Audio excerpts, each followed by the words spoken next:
Davi era apenas um menino, o mais novo entre 8 irmãos. Ninguém esperava grande coisa dele.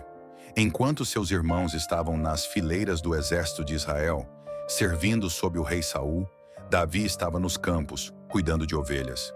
Mas foi lá, no silêncio das colinas, entre pastos e perigos, que seu coração foi moldado.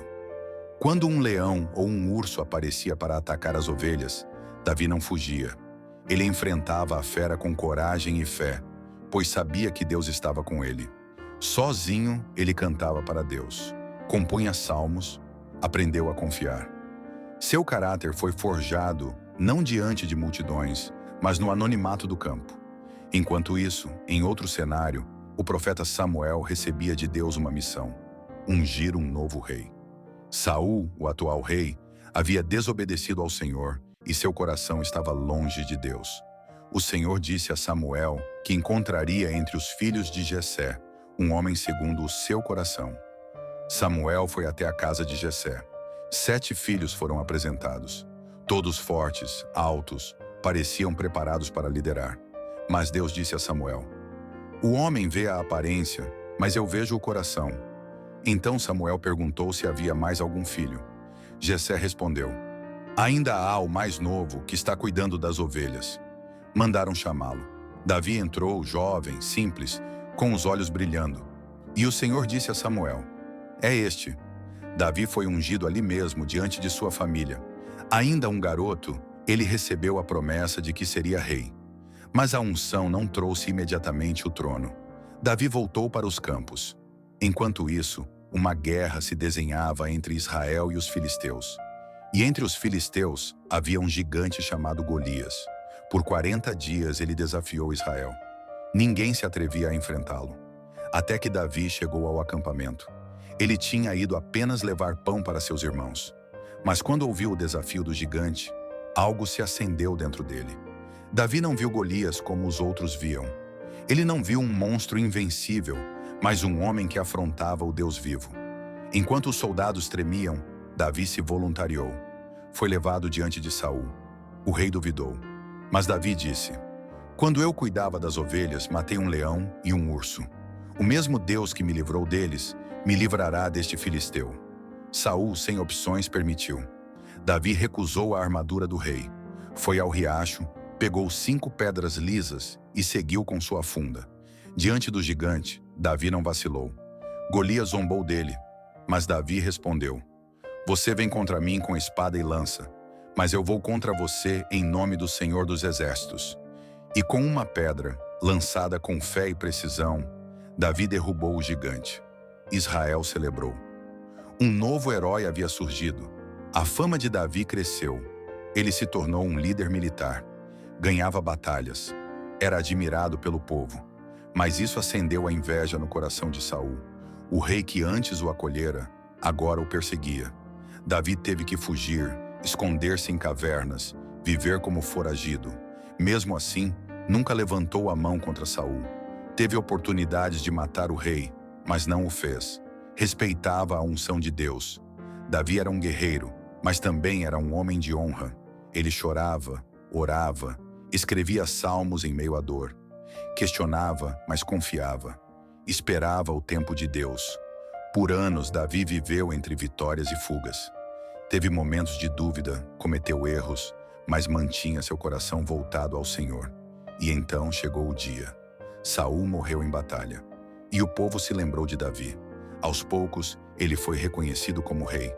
Primeiro sobre Judá, depois sobre todo Israel. O menino pastor se tornava rei. O que era promessa, agora era realidade. Mas o trono não o poupou de desafios. Davi teve que lidar com traições, guerras, perdas. Cometeu falhas sérias. A mais marcante foi seu pecado com Batseba. Ele a tomou para si e mandou seu marido, Urias, à morte. Foi confrontado pelo profeta Natã. E ao ser exposto, Davi não se escondeu.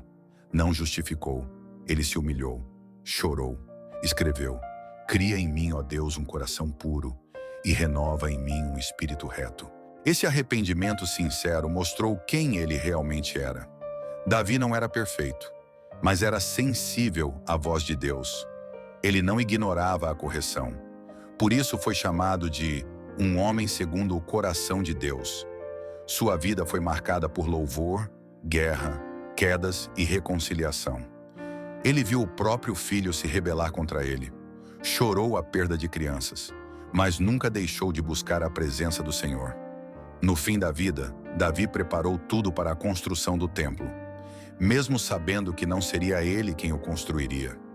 Ele passou o bastão para seu filho Salomão, com conselhos de sabedoria e fé. E então, o rei poeta descansou. Deixou não apenas um trono ou conquistas militares, mas uma herança espiritual, um coração quebrantado, um legado de adoração, um exemplo de como Deus pode pegar o improvável, o esquecido no campo, e fazer dele um líder, um salmista, um rei. A história de Davi é a história de todos que já se sentiram pequenos demais para algo grande. Todos que já caíram e se levantaram, que já foram rejeitados, mas escolhidos por Deus. Davi nos mostra que a perfeição não é o que Deus procura. Ele busca corações rendidos, sinceros, quebrantados. Corações dispostos a confiar, mesmo quando tudo parece escuro. Porque o Deus que levantou Davi do pasto ao trono é o mesmo que ainda levanta vidas hoje. Mesmo depois de tantos altos e baixos, de ter vivido batalhas externas e internas, Davi nunca deixou de voltar para Deus. Seu trono era forte, seu nome era respeitado entre as nações, mas era no silêncio da alma, nas madrugadas de oração e nos salmos rasgados em lágrimas que ele se encontrava verdadeiramente. Davi aprendeu com o tempo que a presença de Deus valia mais do que qualquer vitória, que os salmos entoados na caverna tinham mais poder que os aplausos do povo. Ele sabia o que era ser aclamado e o que era ser perseguido.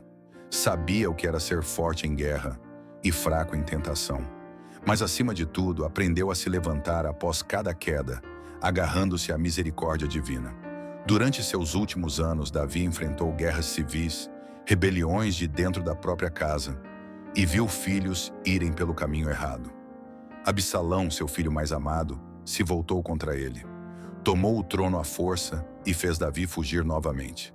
Já não era mais o jovem pastor, mas o rei cansado. Ainda assim, Davi fugiu sem lutar contra o filho. Chorava por ele, orava por ele. E quando recebeu a notícia de que Absalão havia morrido, seu coração despedaçou. Ele não comemorou uma vitória, ele lamentou uma perda.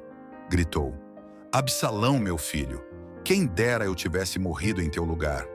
Esse era o coração de Davi, real, humano, vulnerável, mas sempre voltado a Deus. Ele reconhecia suas dores, suas falhas, e não escondia seus sentimentos.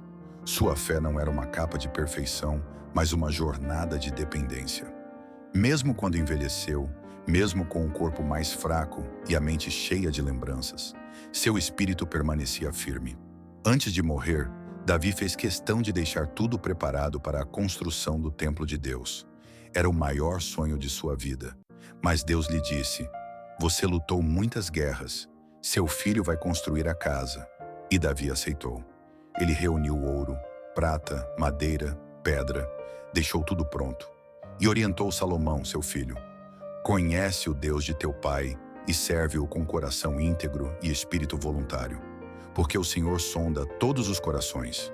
Não era apenas um conselho de rei para príncipe, era o testemunho de um homem que conhecia Deus profundamente. Davi entendia que sua maior riqueza não era a coroa, nem os exércitos, nem os palácios. Era a intimidade com o Altíssimo.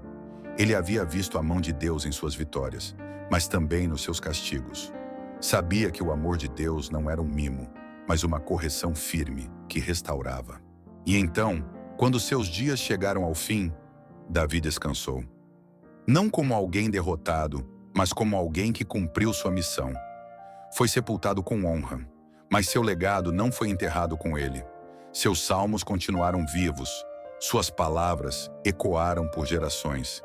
Ele apontava para algo maior, ou melhor, para alguém maior. Séculos depois, nas ruas de Jerusalém, muitos chamariam Jesus de filho de Davi, porque da linhagem de Davi viria o Messias, aquele que reinaria não sobre tronos terrenos, mas eternos, aquele que não apenas lutaria batalhas externas, mas venceria a morte. A história de Davi não termina em sua morte. Ela floresce em Cristo, porque tudo o que Davi viveu, suas vitórias, suas quedas, sua fé, apontavam para o Redentor prometido. E isso nos ensina algo profundo. Deus não está procurando perfeição, está procurando disposição. Corações que não fingem, que não se escondem, que não endurecem diante da correção. Deus busca homens e mulheres que, como Davi, possam dizer: ainda que eu ande pelo vale da sombra da morte, não temerei mal algum, porque tu estás comigo. A jornada de Davi nos lembra que você pode ser pequeno aos olhos dos outros, mas grande no propósito de Deus. Pode falhar, mas ainda assim ser usado. Pode ser esquecido pelos homens, mas lembrado por Deus. E pode passar pela caverna hoje e caminhar no palácio amanhã.